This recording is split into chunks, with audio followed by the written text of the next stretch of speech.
Two. In answering question number one, I want to take time while I'm still here at Holston Middle and get my steps in because I'm still dealing with pandemic weight. I know some of you may not have that issue, but I do. Our youth. A couple of years ago, I was able to pass and get Tennessee to recognize that teenage suicide and suicide attempts is at a level of crisis. Everything that's negative that can happen to our children is happening. We have a rise in violent crimes committed by youth.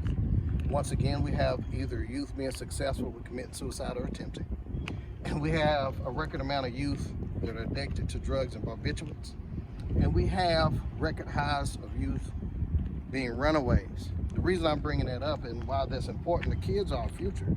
And a lot of times if they don't see us investing in them, they will turn to a negative lifestyle. So it's important to me, and it always has been before I was elected, because I've been working in a community with young people the entire time prior to being elected. We have to set things in place to give them a good future, to let them know we're here, what they're saying, especially right now with social rest due to injustice and the murders and violence that have taken place against African Americans in our country. I think it's important for our young people to know that we see their cry, we hear what they're saying, and we're going to take action. Secondly, most importantly, because of the pandemic, we're dealing with a serious economic downturn. We have to make sure that we're investing and taking care of our small businesses. The 15th district is made up of a lot of small businesses, and most of our people work within those businesses to provide for their family. So we have to make sure that we're looking at make sure that dollars come to our city.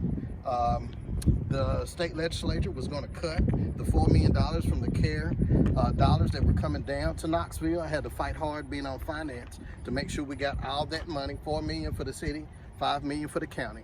They were going to try to chop that in half, but Knoxville needs her money to support her businesses and her communities.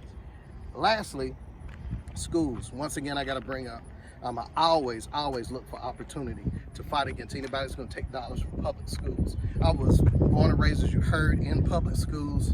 I'm a product of public schools, and we have so many individuals in the community that sow their dollars into public schools. So the top three things we have to take care of is our young people. Our young people are important, they're our future.